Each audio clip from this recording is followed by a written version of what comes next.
Yeah, bitch.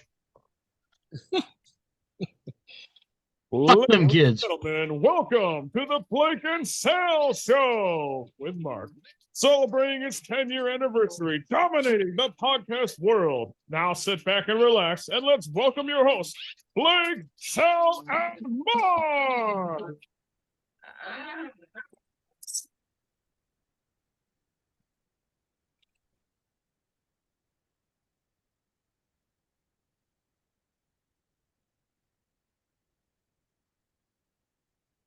I was working in the lab late one night when my eyes beheld an eerie sight. For my monster from his slab began to rise, and suddenly, to my surprise, he did the monster man.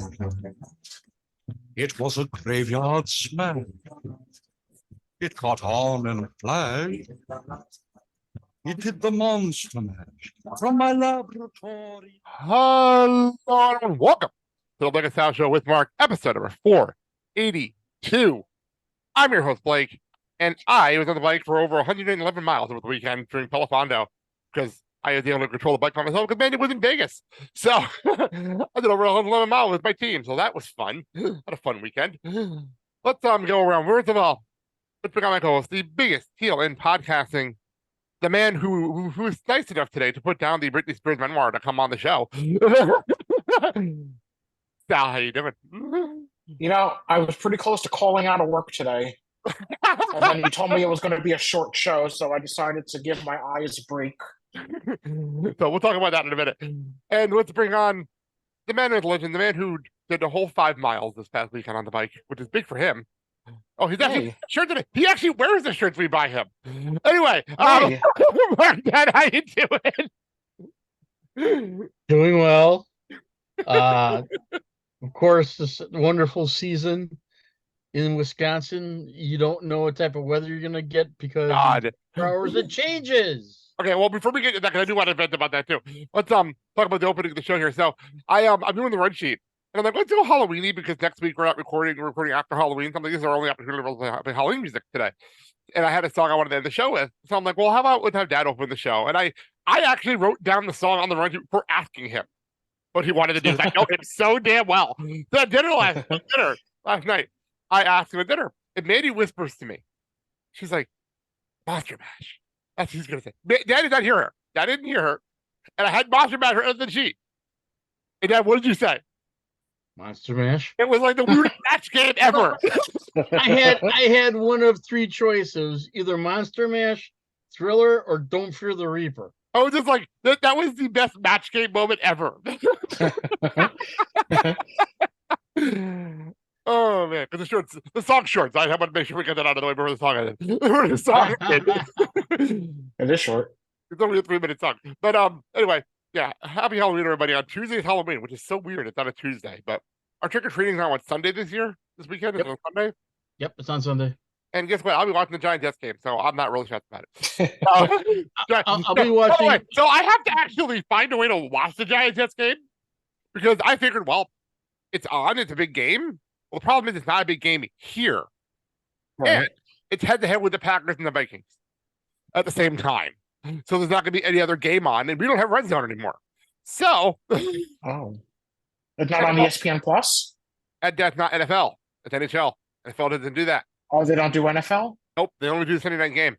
I mean, Monday night game. They do on there.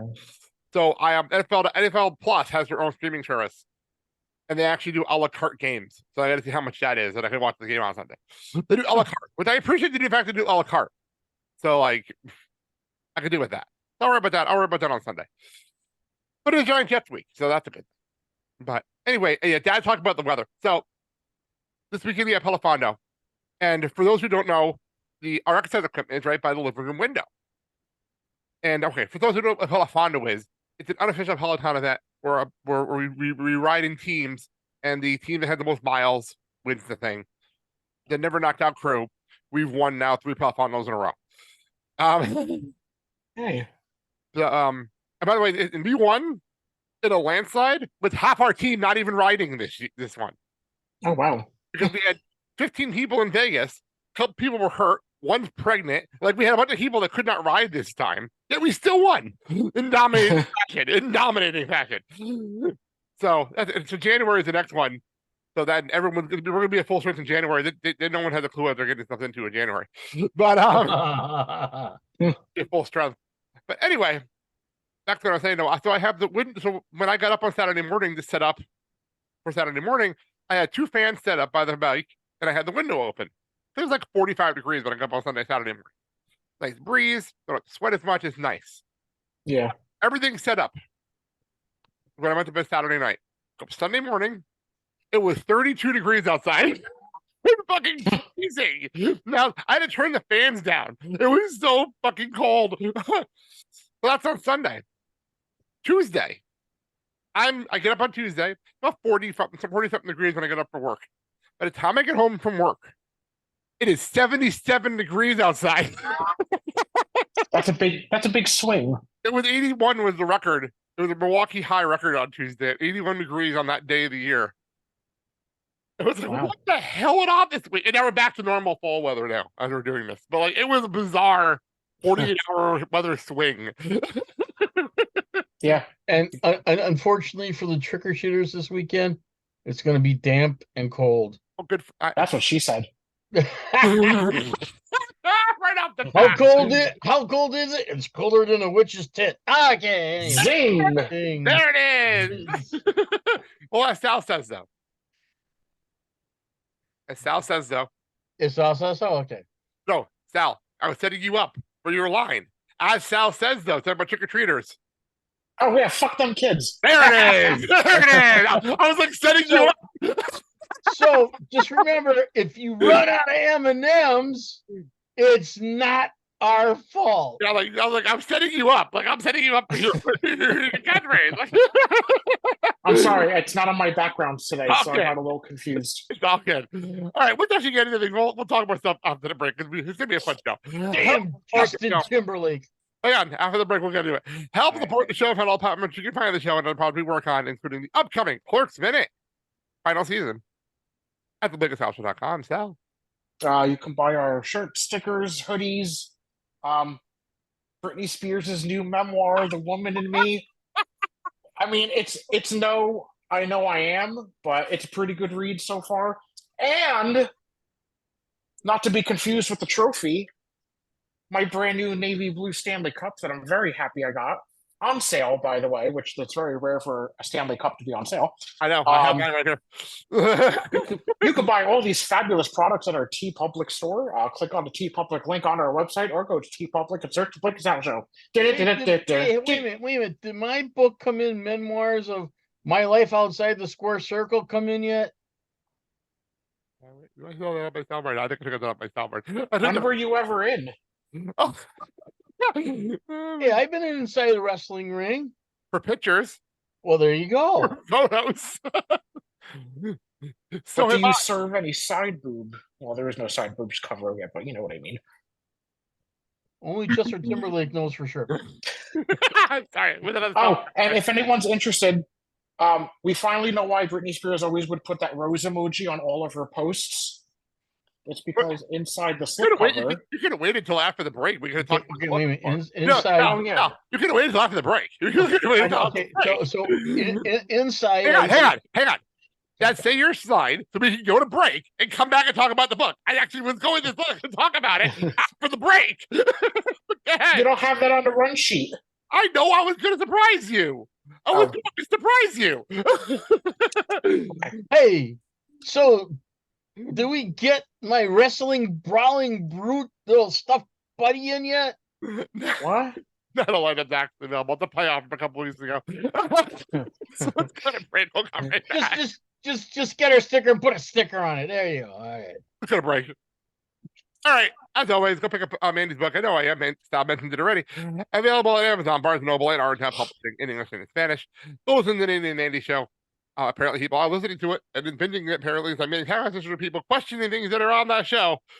I really get pissed at somebody for bringing up that stupid sandwich story. I keep getting messages about it. Available on all podcasting platforms. So anyway, I just want to do a confession here. I have not bought the Britney Spears book yet, mainly because I'm an Audible person, obviously, and I have no credit until the 5th. I have no credit until the 5th. So on the 5th, I will pick it up. I will pick it up on the 5th. So on an Audible book, is she reading the book? It's she's No. introduction according to what it says on Audible. She's doing the introduction, but Michelle Williams is reading the book. What the fuck? Maybe. I know. I don't care. I honestly don't care. Okay. The problem is the last by the way, it is the #1 seller on Audible right now. Okay. By the way, I just don't want to spend $17 on a book I can get with a credit in like a week. I just don't see the point of doing that. I just don't see the point.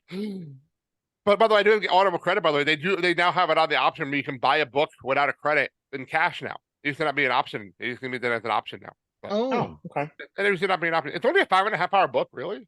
An Audible for? Yeah, it's only 275 pages. I can get that done on a freaking workday on a Monday. Yes. On a Monday while I'm walking around the hospital. Yeah. Listen to the book as you're working out. No, I don't. No, not that's something I do. I said work. I said while I'm working. I walk around hospitals all day long. Remember? Right, but as you're working, also aren't you working out at the same time? Anyway, Oh yeah, kind of. kind of. See. I do count my walks on Mondays as my workout of the day, so I don't have to actually work out when I get home. I just See, count so Well, you they- should. I mean, you probably walk like 2-3 miles, if not 10 more. miles.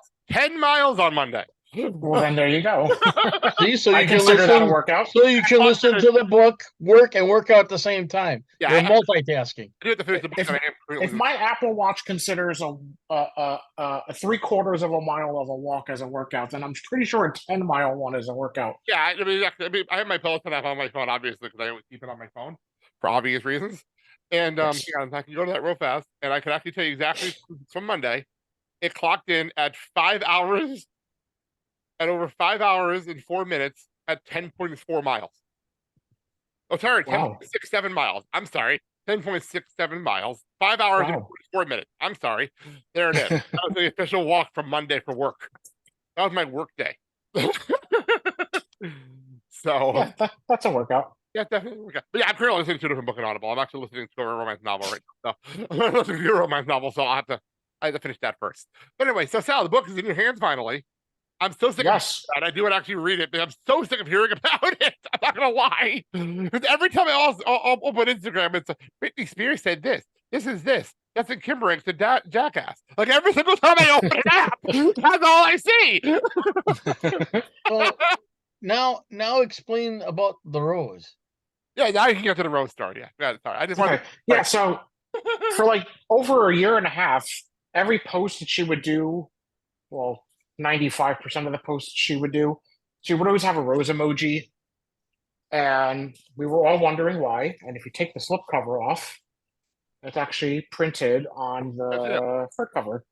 You Okay, can't see. There it is. There it is. okay, Or- there it is. Okay, Try to see what your maybe back. I should. and the meaning behind the rose is. I don't know. I haven't gotten that far yet. I love how you set it up and you don't have an answer. I love that. I love that. There it is. There it is. Oh, Good, Rosa. No, it was just it was just hysterical stuff. You're like, you go through this whole thing to set up the book, set up this whole story. It's like, I don't know the meaning of it yet. I don't know the meaning of it yet. I don't know. I don't know what the significance is. It was just so funny. It was just so fucking funny when you did it. is What? Nipplegate mentioned in there? Yeah, they got in there yet, probably. Why would Nipplegate be mentioned in there? It had nothing to do with her. Janet Jackson. Yeah, I know, but it No, but involved. she had nothing to do with it. She had nothing. But She had nothing to do with it. okay, wasn't but there. She wasn't Okay. there. well, I thought because it involved Justin Timberlake that she would make mention of it or something. But it had nothing to do with her. Well, exes die hard. I'm just saying, it had nothing to do with her. That was not a good wording there. That was not a good wording there. So, But no, I speaking of her ex, wow! I mean, what a class act, eh? you know what's funny? I want to sound surprised by all of it, but I'm not. Like not even a tiny bit. Knowing the '90s, and knowing all the weird shit that were on in the '90s, none of it surprises me. Maybe I it was- actually yelled. I yelled at TMZ on one of their posts, and I'm like, "If you give any more away of this book, I'm not even going to bother buying it because I already know what the hell it's going to say." dude, TMZ and people. Both of them. People's the same way. Oh yeah, People was the same thing. Yeah, you're right. Both the exact same way. I just opened People and another headline. Another headline when I want to cap this now. There was another one this morning. I Yeah, just scrolled right by it. I didn't want might to have been read the same one. Might have been the same one I just heard a second ago. It's all wanting you to buy the book. The problem Oh, is, and, I understand what Sal's saying here, though. What's the point? I understand you're trying to push the book. I understand that completely. Mhm. I completely get that. But why wouldn't they give them use this headline or this headline? Because the problem is, Sal made a point. If you're just reading the headlines on People and on TMZ, why read the book? Because they're literally telling you all the saucy stuff. Why bother reading the book at that point? exactly. Right? And I just read that Britney's actually going to be making 25% off of total sales of this book. Oh, okay. Oh, there you go. Not bad. I don't know what the actual thing for that is normally, but it's not bad. Yeah. So in the memoirs, does it also cover about her conservatorship? It better. Oh yeah. For life. It better, man. It better. I'll get to the juicy parts later. If it didn't, I'd be disappointed. I'm not gonna lie, if it didn't. They have to hear about Justin Timberlake having sex with her. We better hear about the conservatory. I'm just being honest here. That's right. I'm just saying. It's funny. So very funny. Recently, I was on YouTube. Sometimes you get into a wormhole on YouTube. Sometimes this happens. Oh yeah. Mm-hmm. That happened. You know what randomly was in? I think it was remember a few months back I said I found random Kids Incorporated stuff on TikTok. Yes. There was no reason behind it. Well, it was on YouTube. I guess my phone just listens to me because all of a sudden I start old Mickey Mouse Club introductions and clips from the original from the 90s version of Mickey Mouse Club. Oh, wow. And I'm like, oh my god, this is so awesome to watch. I love this show. Britney, Justin. I love that damn show. It was so much fun to go back and then they ruined it in the last season because they had all the introductions back to back to back of all the intros and all the people. Then you get to this last season and it has nothing to do with anything. It was so bad. Old school, the song's awesome. The introduction just like the original Mickey Mouse, and then the last one is just what the fuck is this? It was so bad. Oh my god. JC. I really that kind of stuff that cracked me up sometimes. The retro stuff that's funny to me. So, all right. I guess let's hit this and we'll get into a few things. And now, let's get into the crazy world of professional wrestling. Maybe I was just in a bubble this weekend because Mandy was out of town and I was kind of just until I found the world. Mm-hmm. Very slow weekend, which I'm not complaining about for us because we had so much stuff last week. It's actually nice to have a slow weekend. It was very nice for a change. Before we get into anything major, though, WWE made an announcement this morning as we're coming on. We're doing this on Wednesdays, obviously, and they made an announcement this morning that we were joking during last year, during 2023 year, that they were doing all over the world, doing all this shows. They're doing one in Australia in February for Elimination Chamber. Well, August, which I think is Labor Day weekend. If I know the calendar, if I have the calendar right, it's Labor Day weekend. 31st is it's Saturday, August 31st, and I think September 1st is obviously it's Sunday, so I think the first Monday is Labor Day. That's second. It's early this year. It's really early. But I'm wondering how school's going to work with that, by the way. Let's throw that out there. I wonder how that's going to work. But anyway, so August 31st, they're going to be having Bash at Berlin in Berlin, Germany. At the Mercedes-Benz Arena. There's no beaches there. It's not called Bash at the Beach. It's called Bash at Berlin. Bash at the Berlin Wall? I mean, didn't what was it? Where did AEW have their beach team thing? Wasn't it Ohio? Like Ohio? Like Ohio?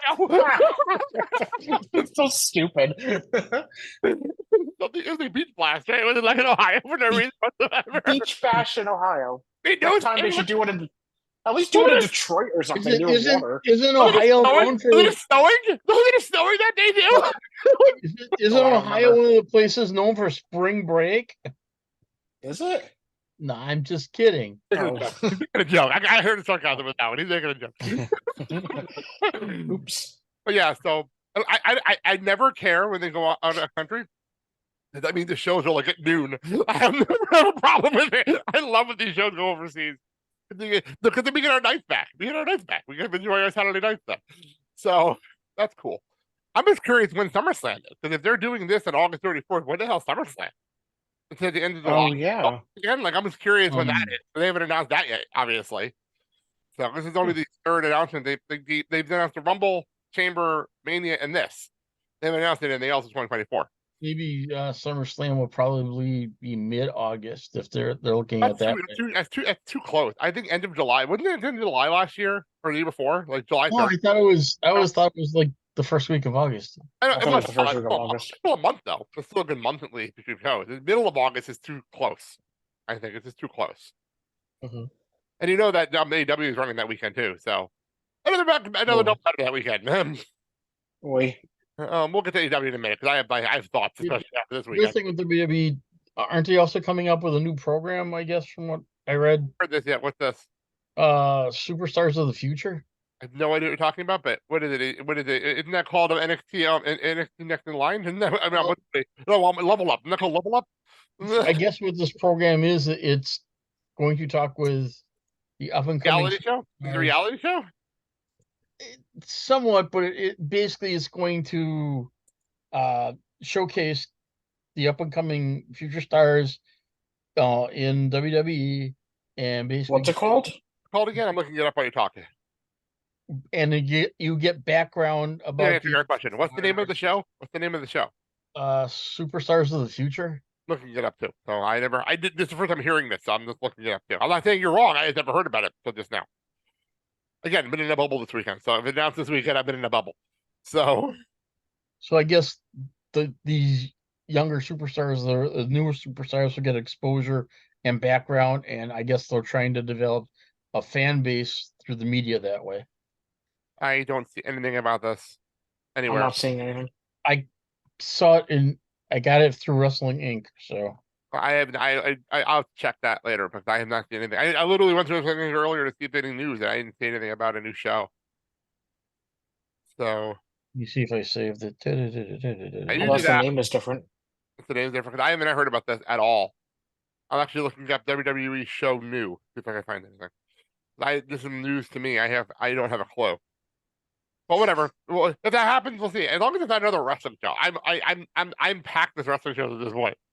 If it's like an interview show or like something like that, then I have no problem with that. That sounds fun. Since if you want to watch the newcomers wrestle, watch Level Up. Like there's already a show for that I don't watch, but it already exists. Like for people who want to watch that, it already exists. So it's not Peacock. So it's not like it's hard to find. But speaking of a lot of wrestling. So Saturday night, like I said, Manny was in Vegas. And Saturday, I'm talking to Dad, and we're like, I'm looking at my phone, we're having dinner, and the card for Bound for Glory pops up on my phone, and we're going through the card. And the card's actually really good. And we weren't planning on ordering it, obviously. And I asked Dad, I'm like, do you want to order it? Because it's not like everything else is going on tonight. I'm not watching the Admirals game, but I could always watch tomorrow. It's not the end of the world. And he's like, how much is it? So it's only $40. We can split the price. So we did. I text Sal. I'm like, we ordered Bound for Glory. I'm not going to watch it tomorrow, but we have it. It's because it's something to watch. I have a whole lot going on this weekend. And he yells at me. He yells at me. Actually yells at you? Yeah, he yells at me. He's like, why are you watching it? Why are you ordering that show? I think my exact words were, don't you have enough damn wrestling to watch? I think I didn't. That's the thing. I didn't. But well, trust me, there was crap this weekend. We'll get to that. But there was a lot of crap this weekend, actually. So I sorry, I just got news from a minor or something. Sorry, I got distracted by something having to do with something else. Anyway, so I'm like, well, okay, we'll watch Bound for Glory. Well, before I had a chance about Bound for Glory, we'll talk about Glory in a second. There was a big news story that broke at the end of Bound for Glory. That was everywhere, all over the wrestling news stories. And that would be that Impact Wrestling will be rebranding itself as TNA Wrestling in January. Now, is there a reason they're going back to TNA name? I haven't had a chance. There's apparently a Scott D'Amore interview with Tom Havigan that I haven't had a chance to watch yet. It came up last night during NXT. I haven't had a chance to watch it yet. They may explain it a little bit. The way the Bound for Glory went, felt very old school. And not in a bad way, in a very good way. Like, I really enjoyed Bound for Glory. I really, really enjoyed the show. Like, I thought it was a really good show. And it was not insulting to the show whatsoever that I was starting to fall asleep and I had to watch the rest of it on Saturday. On Monday. I watched it on Saturday. It was on Saturday. I watched it on Sunday night. But I was getting really sleepy because, again, Alfonso weekend. I'm like, I'm going to pause the show so I can enjoy the second half of the show. So I watched it on Monday. I really enjoyed the show, like, a lot. And for those who haven't seen it, look out of your way to find Osprey versus Mike Bailey. Holy fuck. Shit, yeah. That match was fucking amazing. But anyway, the show felt very old school. Like, they had a monster ball match that was brutal and crazy. They had like a good old fashioned X Division matches. They had all these old school stuff. Like, this feels like a fun. This is a good. Actually, they had a battle royal that was intergender, which was fun. That was fun. It came down to Jordan Grace and Bully Ray. Those are the final two, and Jordan Grace pinned Bully Ray. Yay! To become to win when they call your shot gauntlet, where you win and then you can call your shot any title you want, anytime you want. It's their version of Money in the Bank. Right. And but it was intergender, so anybody can win it. So that was fun, and you can do it for any title. They made it very clear you can do it for any title. That's cool. So she already called her shot for the women's championship in January. But so it was a very old school kind of feeling show. It was a really good show. So the end of the show happens, and you're asking about the TNA thing. So the end of the show happens. Oh, also they had a Hall of Fame induction ceremony at Bound for Glory. They always do Hall of Fame. And Tracy Brooks went in. That was really cool. But the main event of the Hall of Fame, they only did two, was Mike Tenay and Don West. Mike Tenay on TV for the first time in a long time. Sporting a gray beard, actually looking older. It was actually nice to see him again. It was actually really cool to see him again. Looks sharp. They still got the voice. It was a great thing to watch. Did a great tribute to Don. The video package was emotional. But then my favorite thing was him throwing it to the current announce team. Because it's sometimes happening in the Matt Ringwald, and they threw it to them. Like, from the old school to the new school. We'll throw it to you guys, and they start the show. That was nice. A way to start the show. That was awesome. Yeah. So the show's over. The main event was Alex Shelley and Josh Alexander. Josh Alexander gets pinned for the first time in 2 years. That was a big deal.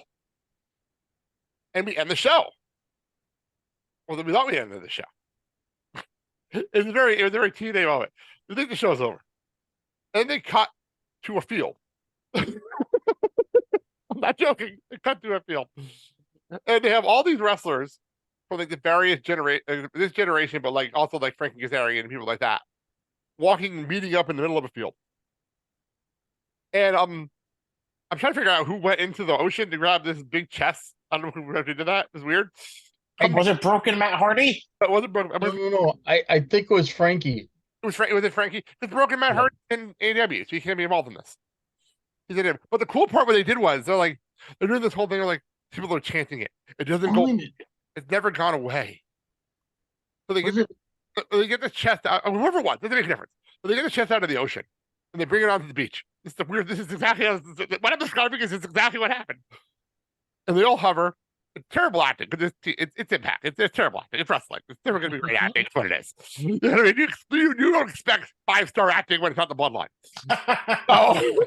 You just don't. You don't. Look at the Judgment Day. They're not exactly the best actors in the world either. But anyway, so they go around this chest. This really strange like chest. It says TNA Wrestling on it. No context for this, brother. There's no context for any of this.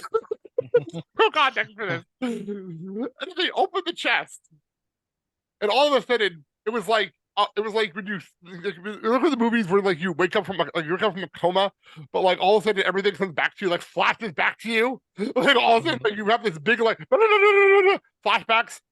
That's what happened here.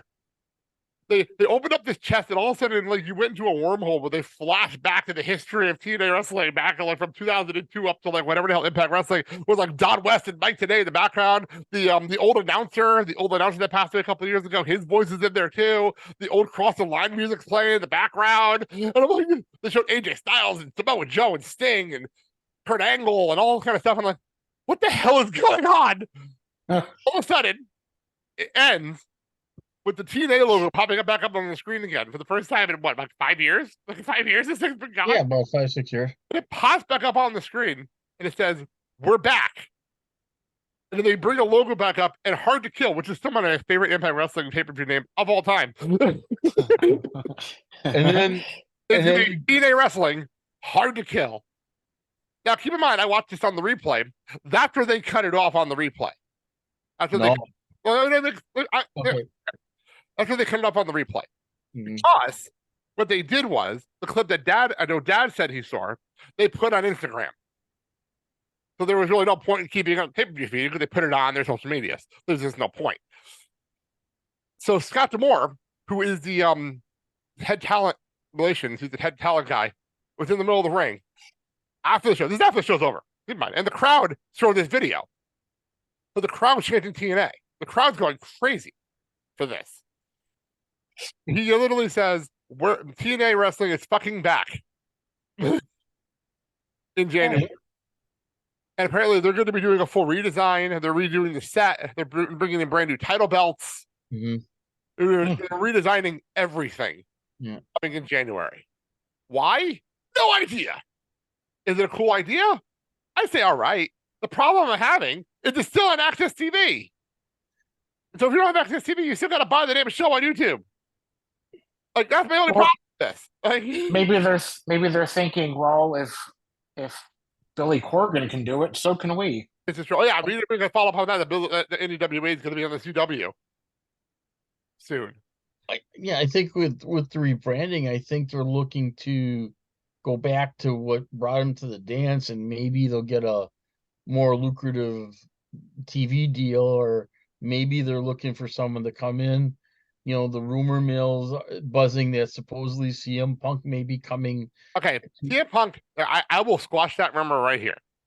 CM Punk was backstage. You know, but CM Punk was backstage. It was in Chicago. The show was in Chicago. That's why he was backstage. He's not signing with TNA Wrestling. He hated that company when he was in it in 2004. Why would he join? Can you imagine though? But yeah, it would be huge if they could afford it. If they could afford CM Punk. And yeah, there you go. That would be fucking huge. But they need a better network because, like I said, they're on Access TV at the end of the day. They're on Access. I don't know. It's a weird situation because, like, I don't know. We joke about it all the time, but I legitimately don't have time for wrestling in my life right now. I don't have time. Like, watching Impact 1000 was a hassle because it was on Thursday night, and Thursday night usually the night we watch TV, watch other shows. You know what I mean? It's a hassle. Collision is a fucking hassle because it's on Saturday night. Like, that's a hassle of a show. Okay, let's tie it in. I wrote it down here. AEW, big picture. What the fuck's going on with this company right now? What is going on? All right, can I start? Go for it, because things are weird right now. Like, what the fuck is going on? I'm going to be completely honest with you. Of course, go for it. And I want to start with you because you were like the big AEW mark for years with this company. So it's actually a good point to start with you on this one. And this is why I wanted to start first. I'm going to be honest with you. I haven't watched, aside from pay-per-views, I really haven't watched AEW television in over a month. That's fine. I think the problem is just for them, there's too much. And then you throw in AEW, you throw in WWE. Now you're going to throw TNA. Now you're going to throw in, if you want to, NWA. The other people, NWA. And then you also throw in the OVW that's free on Fight TV. You throw in, right. I always say because of the wrestlers documentary on Netflix. The OVW right now is in the news, but they're on Fight TV for free. You throw in GCW shows. There's a lot of people watch. Yes, a lot of people watch. Too much. So yeah, there's too much wrestling, but specifically, there's too much AEW. I've hit my limit. I can't. It's too much programming. I know they have a huge roster. I know they want to showcase as many people as possible, but the days of two companies are over. The days of two companies have been over, and it's too much, and it's getting to the point where, you know, like with WWE, I just watch Raw.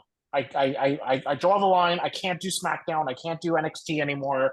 I have to just watch one show. And with AEW, it was the same thing. I was like, okay, Rampage is a waste. I can't do it. Collision, yeah, it was cool for a month, but again, it's too much. It's a Saturday night. I'm tired. I worked all week. I don't want to stay up till 10 o'clock at night.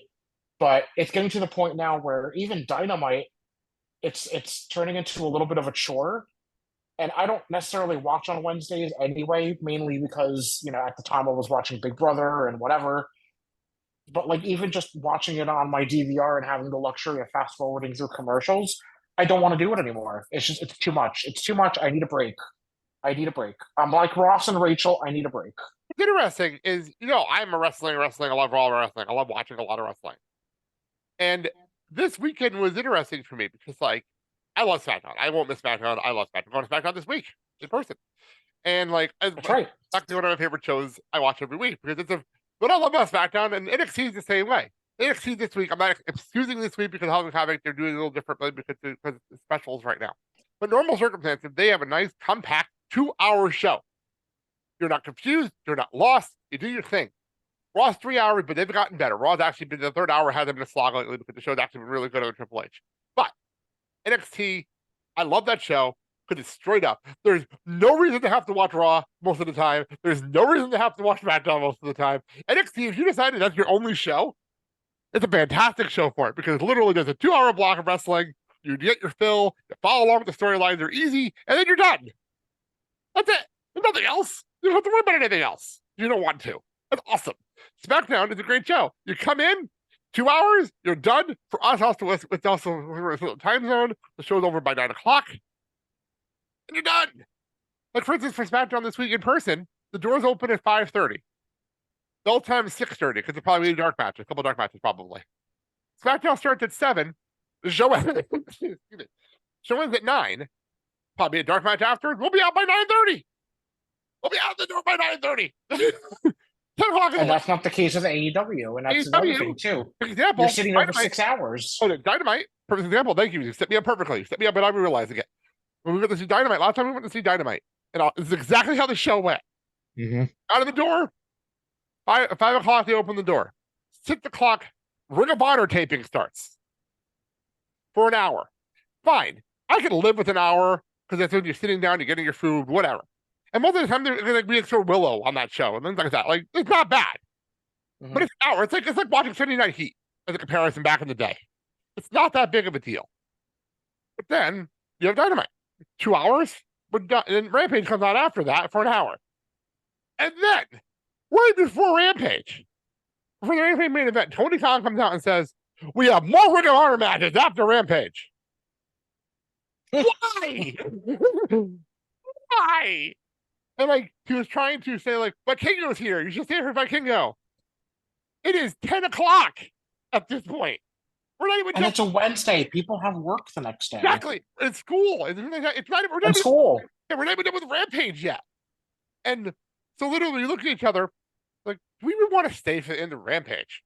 Do we want to waste our time? Or we want to beat traffic and go home? Because all of us remember the beverages. We're our throats are dry. We want to get out of here.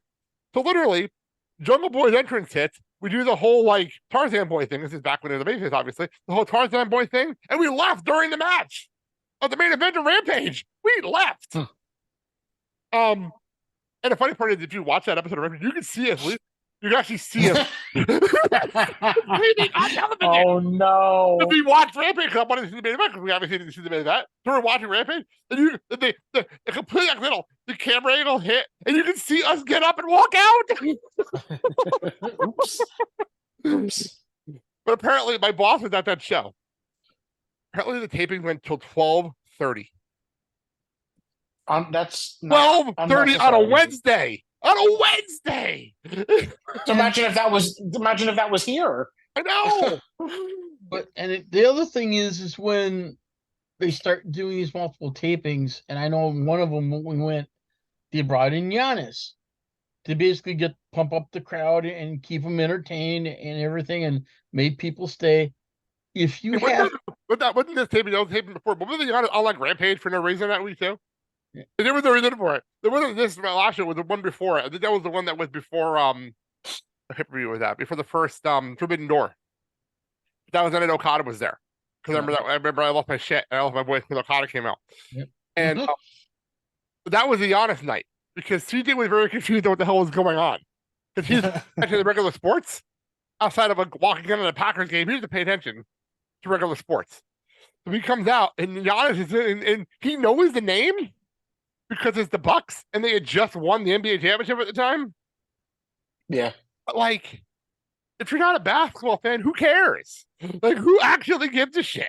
Like, honestly, I remember when we were at a house show for WWE. They brought out some it was Bucks players as well, and half the audience, they're kids, and they brought them out with the New Day, and half the kids didn't give a shit because they didn't want the New Day. They just wanted to watch the New Day. Like, they didn't care.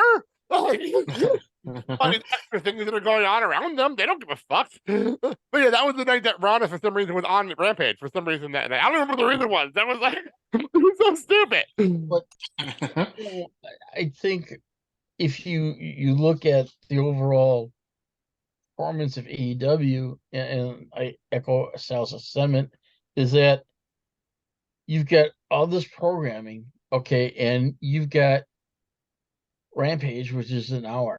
Oh my god! Yeah, oh, thanks for reminding me. That's actually where I was going with my rant before. Okay. So my thing is take Rampage, eliminate it, and take the talent and split them up between Dynamite and Collision. And that'll probably solve some of the problems, but you know what? I have zero problem with Rampage taping on Dynamite night. But do it before the show. Do it before Dynamite. Yeah, so starting at 6, start at 5. Oh no, not even then. Because like for us, the show starts at 7. You say bell time at 6, and you're filming Rampage. It's not a live show. So you say I'm using the Sunday Night Heat logic. Back when they used the Sunday Night Heat and Velocity before like Raw and SmackDown tapings. And they would start the show an hour early so they could film Heat or Velocity. Because they didn't want everyone to say after the show. Right. After the show. So that's what you do. You do Rampage before the show. Okay. You have a hotter crowd then. You don't have a hotter crowd. Right, because everyone's exhausted. Yeah, by the time you get to later on, everyone's tired. So you have a hotter crowd earlier. You do that. And if you do want to do a dark match, do a dark match or two. After Dynamite. Because it's only going to be 9 o'clock Central Time or 10 o'clock Eastern Time. That's fine. So adding all these Ring of Honor matches make no sense to me. Why are they doing all these first show? No one's watching. My problem is exactly what you said. Instead of going till midnight or whatever, start earlier, like you do on the West Coast. Exactly. Good call. Good call. And then have your main show, but Dynamite or whatever. Either or. Yeah. Or either or. Be the end of the show. Like WWE does. No need. WWE does. Right. And then that way, like you said, like I said, it's a Wednesday. Taking Collision out of the equation for a moment. People have work the next day. People have school the next day. Whatever. It's exhausting. Yeah, you're just sitting there, but it's exhausting. Oh, it's exhausting. I can't argue that. The wrestling show is tiring. You went through full gear, and you were freaking. You needed a day off the next day because you were still fucking tired. Like it was a pay-per-view. And that was just a pay-per-view. No tapings of any sort. Exactly. That was the pay-per-view. Or what you end up doing is you make a separate venue for Rampage and Collision, and you sell. Collision. No, I understand Collision. If you do it, like WWE has Monday night and Friday night. AW did Wednesday night and Saturday night, and you do you need to do Rampage. You do it before Dynamite. You want to do like a Ring of Honor. You do an hour. You don't do 37 matches. You do an hour before Collision, and that solves your problem because then it's only a 3-hour block for people to be in the building for. And then you do a dark match after the show. Tony Khan can do his song and dance, whatever the fuck he wants to do. And then you go. And then you're done. But you haven't been at a TV taping with Tony Khan coming out 3 or 4 different times throughout the night to hype the crowd up. You haven't been there for that. What you do is you combine Rampage and Collision as a separate show to buy tickets for. But my point is, if they want to keep Rampage on Friday night, because that's a contract, you have to film it. You got to film it on Friday. Like, fine, I understand that. I get that. Like, I completely understand that logic. It's sort of like, remember when we went, I just did for circumstance, because we were out of there by 10. Because remember back in the day, on one of our SmackDowns we went to, that was SmackDown ECW. Way back when. Okay. And we were still out by 10:30. because we still got SmackDown for 2 hours, and they did a live one because it's Tuesday night. They did SmackDown, and they did a live 1 hour ECW, and we were still out by 10:30. That's still reasonable.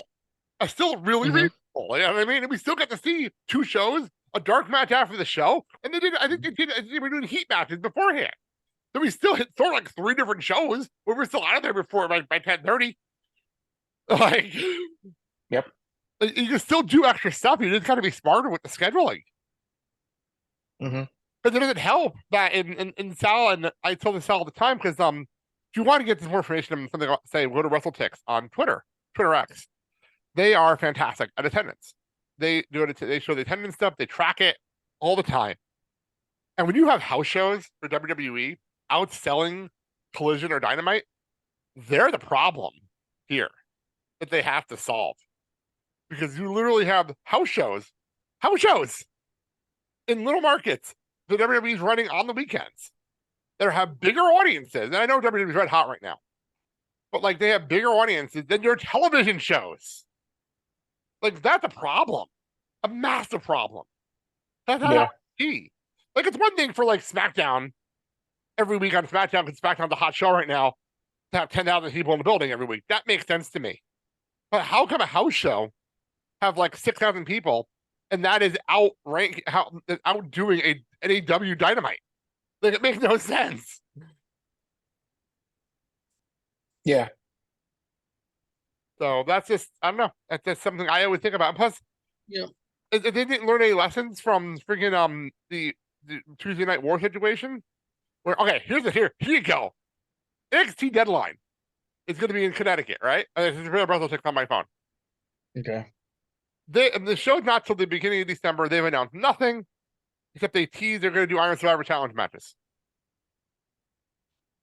And they already sold almost 2,500 tickets for the show. It's NXT. It's NXT. The only reason that they have 5,000 people for Dynamite this week is because they announced Okada. That's the only reason. Well, the other thing too is that they're playing up the Sting retirement, and so they're hoping that people come. Problem is that's not till March. Yeah, but March. They're hoping by putting this out that basically the people that have the nostalgic feeling are going to come to the shows before Sting is no more. So I mean, it's not till March though. Yeah, but he's not going to be wrestling until that final match. Maybe he'll have a tag match here and there, but it's not going to be every week. You know, I understand what you're saying, but like, right? I'm to see Sting. If he was doing a farewell tour and they said ahead of time, okay, he's doing these 4 Dynamites or whatever, like WWE with Flair, WWE with Flair, where we knew, right. Like, this show, he's wrestling all the time because that was the whole thing of his retirement. You know what I mean? Like. I mean, so, maybe that's something that may pop up in the works. I don't know, but if you play the angle right, you can make this work for you and not against you. But it's still like, and my whole thing is though, like, for instance, like I said, Sal got to see Sting wrestle. Finally. Went to. But still, you could finally say you saw Sting wrestle. He's in his fucking 60s, but you still can finally say you saw him wrestle. Like, it's still a big deal. And that's all I wanted. I wanted. You can say that now. You can honestly say that. A lot of people can say that too, because there are a lot of pay-per-views. There are a lot of shows in the last couple of years. The guy's 65. Like, he's going to be 65 before he retires. By the way, I love the fact that he found a way to retire before his 65th birthday. I think that's amazing. He did that for actual retirement age. Look, I think that's absolutely brilliant. But Make a combination. There you go. I don't think Sting retirement tour is in the works, because the difference is when Flair retired, wasn't he only in his 50s when they did that Flair retirement tour? He was only in his 40s. Like, he was really young in comparison to the way he is now. I mean, like, that was WrestleMania 24. That was fucking like 16 years ago. Was it really? Oh, WrestleMania 24. We're at WrestleMania 40 in April. I think he was in like his later 50s. But still, like, I sounds by with that one. That was the split. Flair and fucking Shawn is at WrestleMania 24. WrestleMania 40 is in April. That's a long one to say. WrestleMania 24 is one of my favorite, like, WrestleMania 24 is one of my favorite WrestleManias. So, like,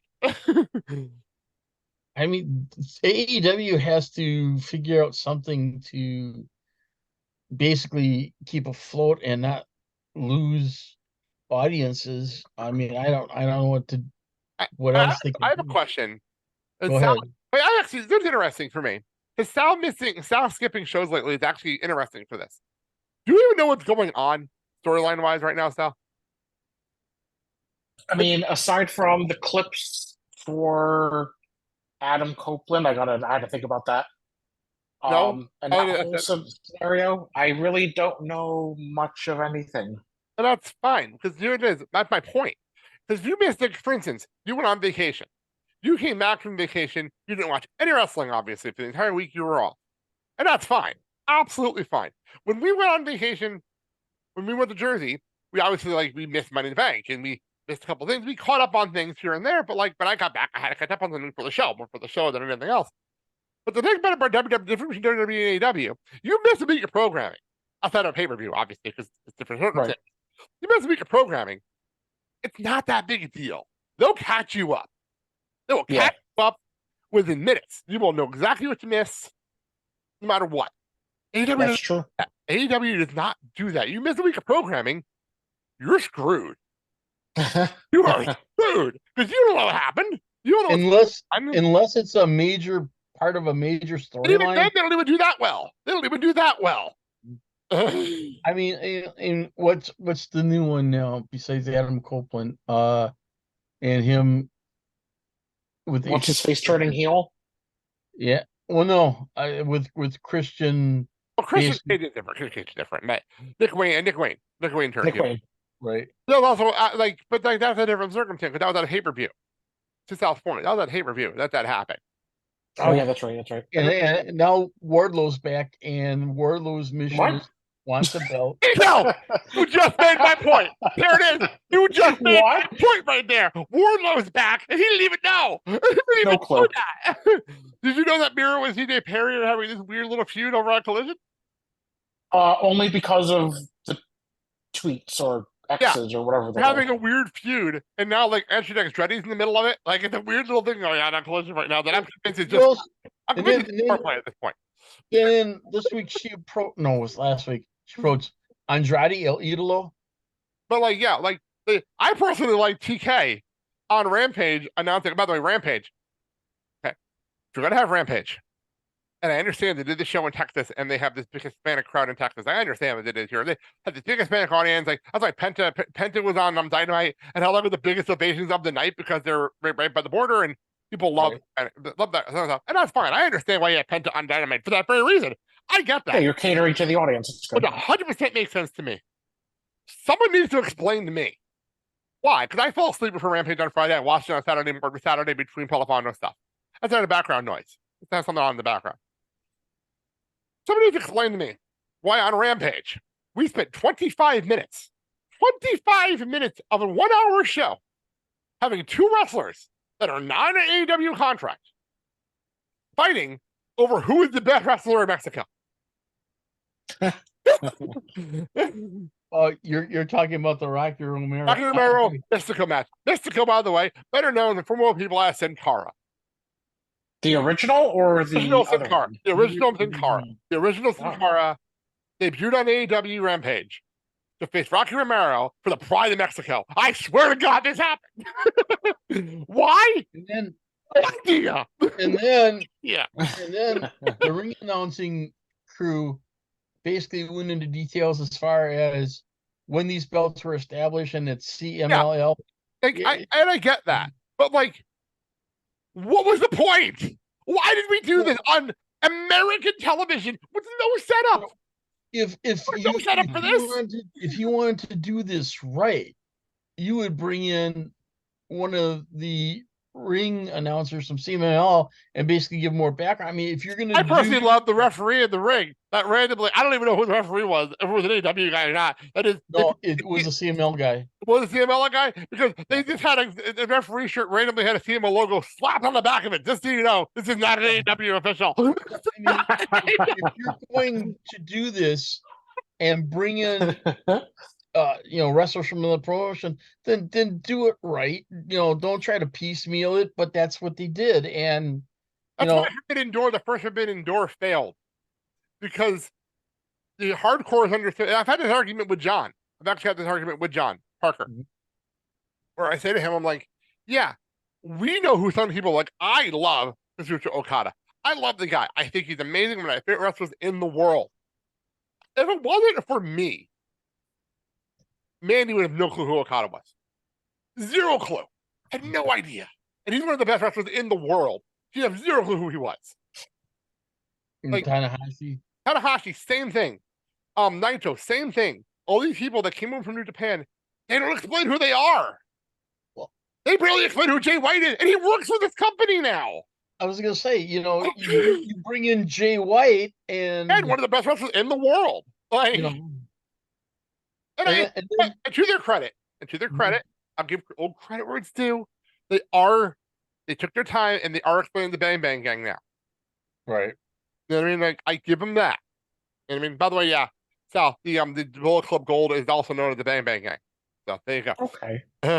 Which I have a weird feeling that if the Bullet Club ever ends up not being something they can use anymore, I think that's why they did that. It was just in case they have another name. Yeah. In case. And then you bring in Osprey and United Empire. With no explanation at all. With zero explanation of who they are and why this is important. And that's it. So basically give people background on this and, make them say, okay, I want to see this guy in the other promotion and go online and look for this stuff. But now they don't do that. They're assuming, for some reason, I don't know why, that most wrestling fans look at this as a brand new wrestler that just kind of popped up. I mean, you know how I want to give credit to right here? And it's not even AEW. You know who's fantastic lately at getting history of wrestlers and saying, this person wrestled in this company. This person did this. Oh, you should see this? Michael fucking Cole. Michael fucking Cole has been amazing at, like, this person wrestled in PW. The reason that Kevin Owens and Sami Zayn are this, they have this history in PWG. He actually said that sentence. And that is more than Excalibur does with explaining how people are. Like, they actually were able to explain that Shinsuke Nakamura took time off and went to go face the Great Muta. They explained all that. And literally, all you have to do is one sentence to explain this stuff. All you got to do is not that complicated. It's one sentence. Takes 5 seconds during an entrance. You don't have to package explaining all this stuff. One sentence during an entrance can change the respect of anybody on television. Just like you bring in Ishii to face Eddie Kingston. It's like, okay. It doesn't mean anything to anybody else. If you don't want to Japan, it means nothing to anybody else. I mean, give background on Ishii from New Japan and say, okay, what was they? They did Suzuki versus Kingston. No explanation. No, there are people that know. More people know who Suzuki is now because he's everyone's favorite grandpa. Everyone's favorite grandpa now. But like, remember when he first showed up in AEW? People were so fucking confused. I remember when he debuted. It was wasn't Mox like champ at the time, and Suzuki's music hit on AEW review, and I freaking out. And Manny's looking like, what are you freaking out about? What's going on? What's going on? But again, it was never explained. Like, no one explains this stuff. Like, it's so ridiculous to me. You want to be a major promotion, explain the details. It goes a long way. Give background, because basically people are going to assume that all these wrestlers that you're coming have been on the independent circuit and they want to make a name for themselves. Okay, that's part of it, but then they've gone to other bigger promotions where they're superstars. They have done more to explain Nick Wayne's history with freaking Darby Allin than they have to explain half the New Japan wrestlers that have come for Forbidden Door. Exactly. They've done more for Nick Wayne than anybody else. If you're going to take the time to set up somebody like Nick Wayne, then basically take the time to basically explain the background of these other wrestlers that are coming from New Japan or other territories, and do it right. We're recording on Wednesday. Tonight on Dynamite, they have a main event. It is the Blackpool Combat Club. Claudio Castagnoli and Bryan Danielson taking on Orange Cassidy and Kazuchika Okada. Why are they tagging together? I have no idea. The only reason I have no idea because OC is the one who hit the matchup, and it's Orange Cassidy doing it fine, whatever. It's Orange Cassidy, but like, there's no.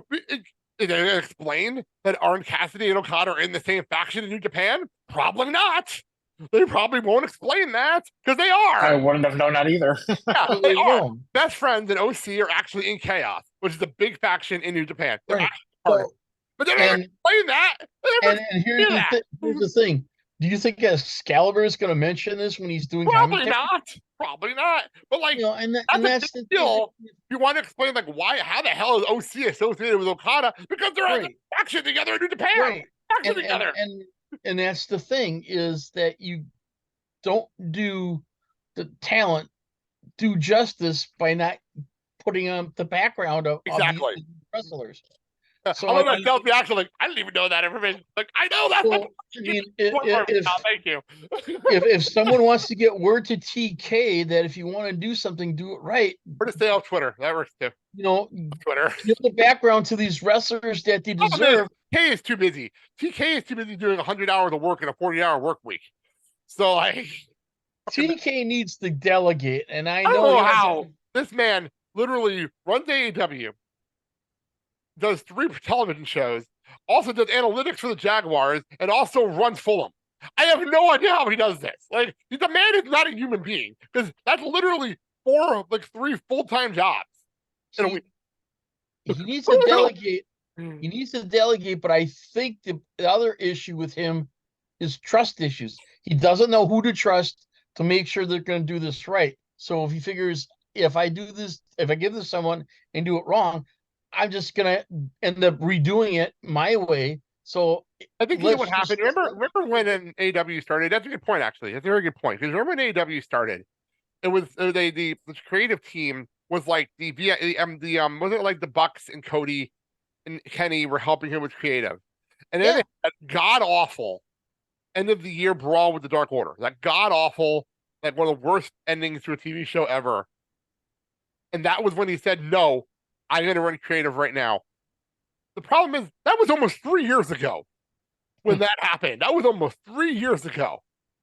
So you got time to bring somebody in to try. Like, I can't stand the guy as a wrestler, but I know how smart he is. Why is someone like QT Marshall not on creative? Why is someone like Dustin Rhodes not on creative? They're in the back. They're not doing anything right now. Because Danielson has offered. He's offered to run Collision for him. He's offered openly to run Collision for him. And they'd probably better show if he did. I don't know what Tony's looking for. I don't know what he expects, but if you have people putting their hand out and offering, why don't you give them a benefit of the doubt and give them a shot and see what they can do instead of kicking yourself in the ass? Because these are people that are more than capable. Exactly. I'm talking about people that have done this for 20, 30 years. Like, these are legends. Even here's the other thing. He's been on the indie circuit for 25 years. Like, he's been doing this for a long time. Here's the other thing is, and I'll throw it out there and see what gentlemen think, is maybe when Sting retires, maybe he wants Sting to help him out behind the scenes. I've heard, I think it was Jason Powell made a suggestion. Why don't you make him GM? Sting the GM. There you go. So that you don't have to be. Tony Khan did this. Tony Khan said that. So then you have to charge on television like you used to do in TNA. Right. I think that would that experience. I think that would work, because then another thing is that basically you take some of the stuff off of TK's plate, or have Shivani stop announcing stuff randomly because you have to run back and forth to the ring and make announcements. Wait a minute! I'm getting something in my earpiece from Tony Khan. Hang on. Shivani must be so happy that Renee Paquette's here because she doesn't have to keep running back and forth to do shit anymore. So damn happy. I mean, there are a number of things that need to be addressed by AEW, and whether or not they do it, I have no idea. Maybe they will, maybe they won't. Time will tell. But you would think with the falling ratings and falling attendance that they gotta notice it and fix it somewhere. I will say this was supposed to be. I figured this would be a quick. This is a good half-hour rant from the three of us. We needed that. I think we all needed that right now. It was a good half-hour rant between the three of us just now. Okay. Oh, and I found out I was wrong about the title of the WWC. It's Superstars of Tomorrow. Okay, that does make sense. Okay, I never heard of it yet, but I can do that. That's something I can look up at least. All right. Well, that being said, speaking of which.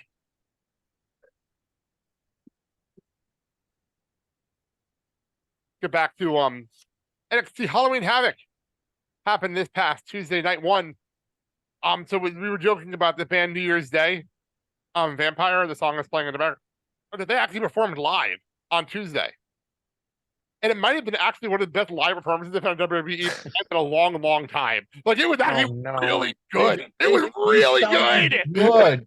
They sounded good. The lead singer's fucking hot. Like, it was really good. Like, no distortion, no drop. Yeah. It was great. They figured out how to jump back and forth with the clips that are on the screen for us at home. Like, it was a really well done presentation to open up the show. Like, I give them credit. That was a really great opening to the show this week. Halloween Havoc, I enjoyed the show. I enjoyed it. It was good. The one thing I will say, the hosts of the show are Shotzi and Scarlett. And you could tell the two of them were like best friends. Because they're having the fucking time of their lives doing costumes. They were having the two of them are having so much fun throughout. Yeah. I can't wait to do next week. Like, it showed. They kept changing costumes and like being in bits, like doing bits themselves because they're having fun. Like, you can tell the two of them are just having fun, which I enjoyed. I really enjoyed that. Yep. The big thing that came out of this, first of all, we had an NXT Tag Team Championship title change, which surprised the hell out of me. Not gonna lie, did not see it coming. Tony D'Angelo and Stacks have lost to Chase U. Andre Chase and fuck, can't think of there now. My brain is The MVP. Duke Hudson are now the tag team champions. I literally I yelled. I was like, holy shit, they actually won! They actually won! I didn't expect them to actually win. They're usually a little losers. I couldn't believe they actually won. I was so happy. So that was really awesome. So that's really cool. The other big thing that happened that shocked the entire building. Like, you want to have a finish that shocks the building? So they set this match up. It was Becky and Lila Valkyria. Becky and Valkyria. They set it up all night. And just take notes on how you make a main event special. And this is what they did. It was more than just for fighting for the championship. They've been setting it up for weeks. Because the two of them trained together. They've known each other. The dream match for Lyra to face Becky. They never faced each other in the ring before. They trained together. Lyra looked up to Becky. And then, on the night, they show social media tweets and videos of people from Ireland rooting on each person. Like, Becky, I'm picking Lyra. Like, they did a whole 2-minute video package of people sending in their picks. Fans, not wrestlers, fans, sending in their picks on who's winning this thing. It was such a cool thing to do. What they say has never been done before for this, but that two Irish lasses fighting over a championship. And in the main event of a show, of a show. And if you notice with NXT, we also cut to a pub in United Kingdom. An Irish pub in the UK. An Irish pub in the UK that was watching live. Yep. So that was really cool. Like, that was a cool thing to do. Like, they made it feel so important. Like, it made this feel so important. They did justice for this match and set up the background. And then they gave him a 17-minute overrun for the show. Oh, wow. To make sure they had time for this match. Like, they did a picture-in-picture commercial 3 minutes in and did not take a commercial break for the rest of the match. We went like 5 minutes. They did not take a commercial break for the rest of the match. It was fantastic. It was a great women's match. Phenomenal match. Yeah. The shocking moment was Becky hit the manhandle slam and Lyra kicked out. And the place was stunned. Because nobody picks out of that move. Nobody does. The place and Becky's face was amazing. Like, wait, what just happened? Like, what just happened? The expression on her face, I mean, that was one of the moments. She sold it. And Mandy was shocked too. We're like, wait, what? What just happened? Wait, what? Because we thought it was over. We all thought it was over. So then she goes to hit a second manhandle slam. Lyra counters it into a roll-up. Bridges her shoulders down. 1, 2, 3. The crowd is in shock. Everyone's stunned as Lyra pinned Becky Lynch to win the NXT Women's Championship. Like, holy shit, what an amazing moment for these two women. They hugged. Becky gave her the belt. The look on Lyra's face, like, holy shit, I beat Becky. I think. Wow, what a moment. What a great finish. If you want to call this the Becky experiment, I think what it did is it brought out the best of the top women wrestlers in NXT, and it showcased their talents and So if you want to call it the Becky experiment worked, It did. and it worked really well. The other thing, by the way, I forgot to mention is that Jade Cargill, she before the match started, before we got the entrances to the women, she got like no music, but they made a big stink out of her coming out up at the catwalk up top where the extra stuff goes on a throne. You sit on the throne and watch the match from up there. They made a big deal out of that. So obviously Jade is looking out on the title in the future. So that's a big deal. So it's going to be interesting when she makes her wrestling debut. See where she does. I don't know what she's doing anymore. Like I'm very confused. Who's going to be her first victim? I think it's going to be Becky. I think it's going to be Becky when it's all said and done. I mean, do you see her going on Roxanne Perez? I think it's going to end up being Becky non-title at like a pay-per-view down the road. I think that's what's going to happen. And then trying to prove a point. Yeah, I think it's going to be to hit the belt off him, so you can have her off of Becky, so you would have a feud between Jade and Becky without the title. I think that's what you did here. So night 2 is on Halloween, and Halloween and NXT are always fun. I always look forward to for Halloween. I don't have it on the lineup here, but they did something happened to Katsura Tozawa stole the UK Heritage Cup from the Metaphor, and he's holding it ransom at a haunted house. So that's going to happen next week. This Noam Dar in a haunted house just sounds hysterical to me. I'm not gonna lie. And there's your cinematic match right there. For some reason, it was some Metaphor and the fucking haunted house. It sounds hysterical to me.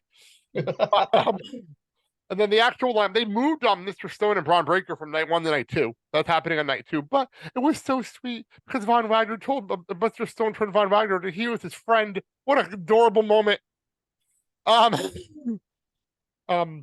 So the other match is announced. Tiffany Stratton and Fallon Henley are having one-on-one match. Fallon Henley with an epic fucking Tiffany Stratton impression. Holy fuck, that was epic. It was Fallon. I didn't realize it was Fallon. It was impressive as hell. Like, I was stunned at how good it was. The mannerisms and everything. Yeah, you could tell she was really hard on that. Wondering, who was that? Yeah, so Fallon Henley, I didn't recognize her. I did not recognize her at all. The wig and the makeup was just... Oh, it was brilliant. Great. No, I mean, and then we got the explanation of the lights out match. Oh yeah, well, that stuff wasn't important in my opinion. Like that stuff matches that happened. I did talk about title matches. We'll just talk about the actual night 2 card real fast. Super Stratton and Fallon Henley's happening. We have Kyani Jordan versus Lola Vice in the breakout tournament final. My personal opinion, Jordan should win this match. Lola Vice need it. Lola Vice does not need it. No, she doesn't, because she'll line herself for Electra Lopez. And even then, she's already known. People know who Lola Vice is. People know who she is already. Like, she's an MMA fighter. Everyone knows who she is already. And my thing is, maybe down the road, and I'm thinking really further down the road, is what if you start a faction of all Hispanic women, and you have Electra Lopez and Lola Vice and other people from like the main.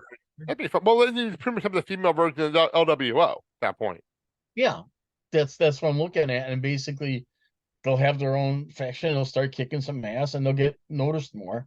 I don't know. That's a good question. Actually. I don't know. But the thing is, in night 2, are we gonna get an answer to the question on who did the beatdown on? I don't know. We'll get there. We'll get there. That's in the main event scene. That's in the main event itself. So we'll get there. I think Jordan needs this. Much like Ariana Williams, she didn't need the win because she's Santino's daughter. She didn't need the win. Like that's the little thing that you don't need the win. You're going to be fine. And then you have the tables, ladders, and scares match because of the wheel. Three Brothers versus Angel Garcia, and Umberto Colia with their weird scars. Yeah. Care. The problem, I don't care about any of this. Like at any level, I don't care. I want to see these two beat the shit out of each other. That's all I truly care about. Hey, my thing is with the Creed brothers, and how on top they were, say, 9 months ago, and now what they're doing now. I mean, my understanding is I know they're headed up to the main roster. But when though? They should have been called up a while ago. But my thing is, do you want to have them do something like this where they don't look strong? And if you Tabled ladders and scares match. Like, it's just so stupid. Like, that's what I'm saying. I mean, it doesn't do justice to both team. It doesn't make them look strong. It makes them look foolish. so does the tattoo, so do the scars that Garza and Carrillo have. So that's also But, you know, that was makes them look explained. stupid. Their long lost grandfather from beyond. Blah So, blah blah blah. I don't give a fuck. He's dead. I don't care. Don't care that their grandfather is dead. oh, wow. Garza Okay, and Carrillo. now chime in. Chime Garza in. and Alberto. Fuck them kids. Garza and Alberto. Their whole storyline is their grandfather is dead, so we attack them in their sleep and they have scars on their chest. I swear to God, that's what happened. That is what happened. That's how they explain those awful tattoos. Yeah, those are There scars you from their go. grandpa in their sleep. That's not a joke. Well, their grandfather's stupid then. And The grandfather was Ed. sending a message. So a match I'm actually looking forward to. WWE Women's Tag Team Championships. It is Chelsea Green, Chelsea Green. and Piper Niven, who by the way were dressed as Red Riding Hood and the Big Bad Wolf, and cracked me up. I'm not gonna lie, that made me laugh so hard. Tuesday night, Wow. her doing the whole Karen thing, with the Red Riding Hood, made me laugh so damn hard.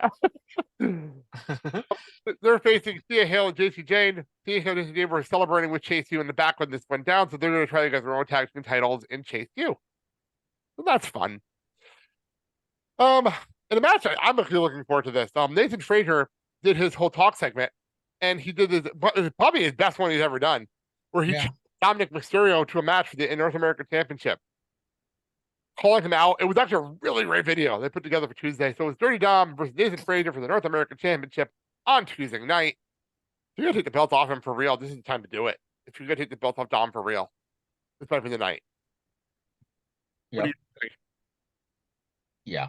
If you're gonna do it, this is the time to pull the trigger and basically put. If we're changing all the rest of the titles, why not here too? We're changing everything else. It feels like it's probably the main event. Like, I mean, if you're gonna do the title change, it would be right, and put a Nation Fraser and let him run with it and see what happens.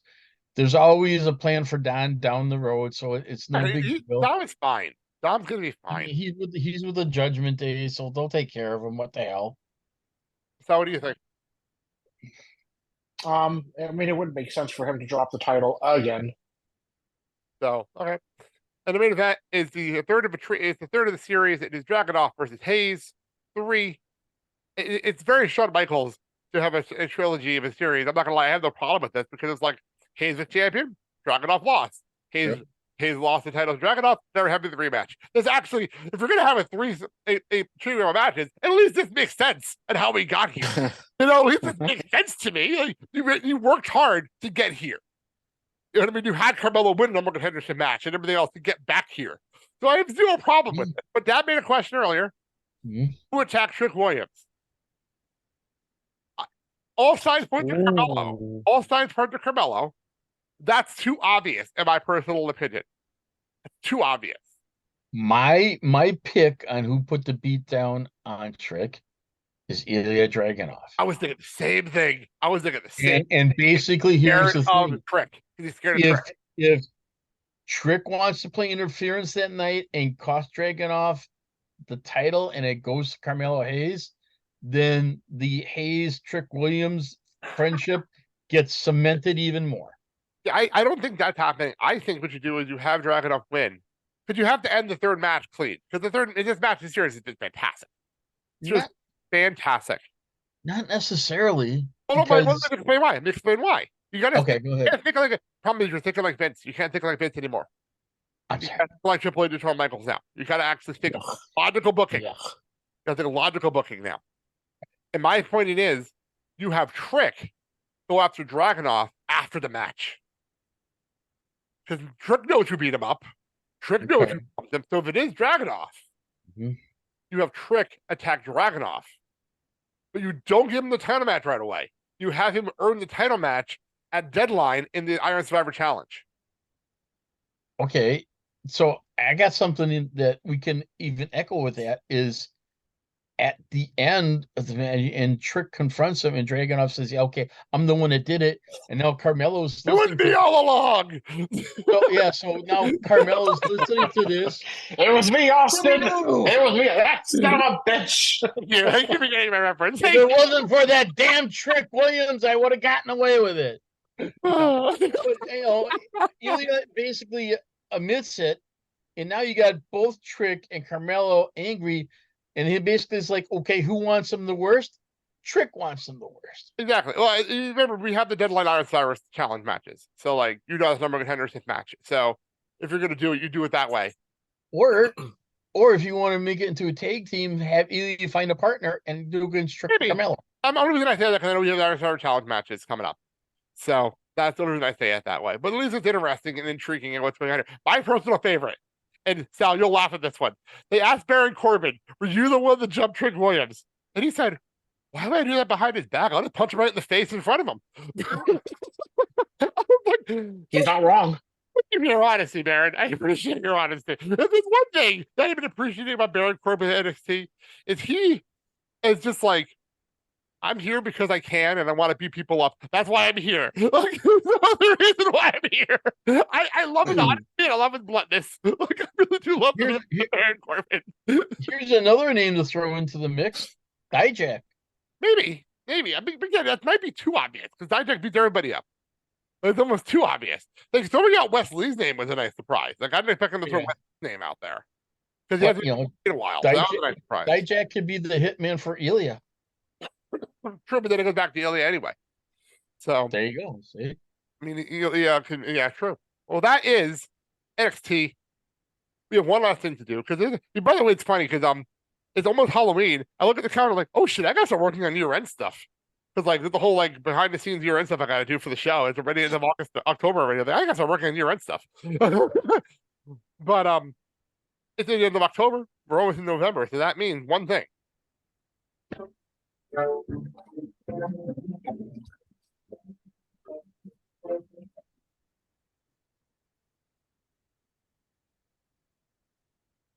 Everyone enjoyed the music last year. So that's freaking why the hell not. Time for the 2023 Blake Sal Show Awards. Yay! Oh, what's interesting about this year is because it's been our 10th anniversary year. We haven't actually had a whole lot of people on the show this year because it's been more than 3 of us doing our thing. We've had road shows. We've been doing things on the road, but we haven't had a whole shitload of guests on the show this year. We really haven't. So maybe the category is rather interesting. But that's number one. Number two, I decided instead of it just being the 3 of us, like it always is, I'd add in, since we have a second show on the lineup now on the Blake Sal Show family, the Indian Mandy show. We just throw them in here. Next year, obviously, I'm adding Quick Minute back onto the show next year. Okay. Or next year, so we'll do an extra category here. So we're actually down to 3 categories instead of 4 or 5 that we normally have. Okay. Here. Host of the year. Now, why don't you read them off? It's very simple, but it's 2 shows now. It's not just the 3 of us anymore. Yeah, so it's you, me, Mark, Nadine, and Mandy. I'm intrigued how this is going to go. I really am very intrigued at how this category is going to go with people that don't listen to our show. Like, I'm very intrigued. Podcast, I put up both of the shows, Blake Sal Show with Mark and Nadine show. Again, very intrigued if we're going to lose our own category. I will laugh so hard to lose our own category this year. Gee, boss, I wonder how that could happen. I don't know. Intrigued. The other category is special guest of the year. So I usually have analyst of the year and special guest of the year. The problem is I looked at the sheet. I'm like, we literally had like 4 guests on all year. When it came to special guests, we have 4 people on all year. That's it. Because John like lived here. And like, Can I put an honorable mention? Well, so what I did was I combined the 2 categories this year. And like, for instance, like Kyle and Matt like did the at the con specials. I didn't include them because they're the at the con specials and most people don't listen to them anyway, so I didn't really count that. And so I did the 6 people, combined them. Dan, why don't you read the special guest of the year category for this year? The special guest of the year, Mike Donovan, John Parker, Mandy Riley, Leandra Lynn, Kelly Wells, and our all-time favorite, Tom Stone. Now, there you go. So, what were you going to say? Honorable Can we put Christian as an honorable mention? Well, he was only on one show. That's the thing. He was only on one show. The whole thing has been 2 shows minimum, and you get a nomination for an award. But yeah, Christian does deserve it. And trust me, I have some cool year-end stuff planned for this year because, like, I realized I have a lot more video of this year of this show than I have in the past with all the Zoom clips and like recording our live show in Jersey. We had a live show here in Chicago. Like, I have so much more video than I've had in the past to actually make really cool little montages and make a really cool montage for our year-end show. So that's going to be fun this year. So that's our first big announcement for the year. I have a bunch of other announcements throughout the next couple of weeks that we will make on the show. Next week, I have a big one coming up, and we'll do that next week. But let's actually get out of here now for this week's show. And I'll hit this. And we're going to close this with a song from the newest season of High School Musical series. They did a Halloween special. And this is called Nightmares Come to Life. Wonderful. I do love this song. So Sal, take it away. For more information on our show, including where you can find us on social media or watch the show on YouTube, go to our fantastic website, blakesalshow.com, and please don't forget, comment or leave a rating and review, and we will read it on the show.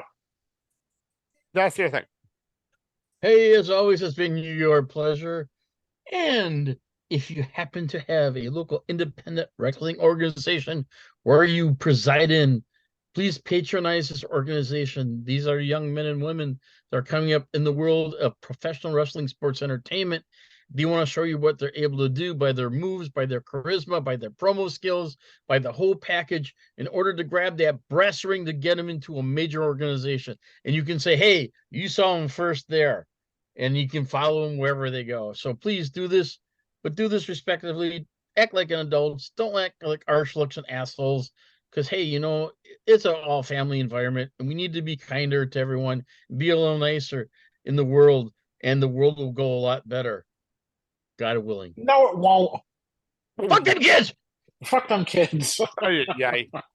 So next week, I'll obviously talk about how SmackDown went. I'm looking forward to that. We'll see how TNA Halloween Havoc went, but also we will preview WWE Crown Jewel with special guest, one and only Jason Powell from ProWrestling.net.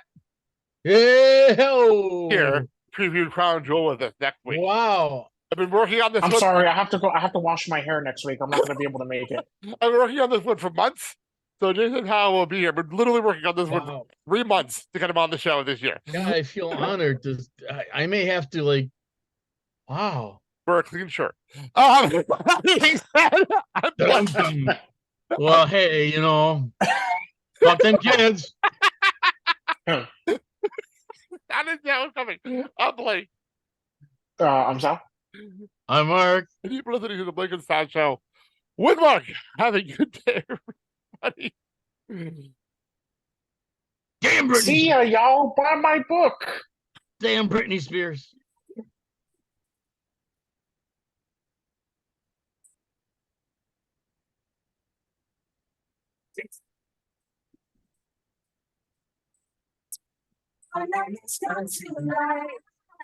Thank you so very much. Goodbye. Mwah. And good night. Bye-bye, bitch.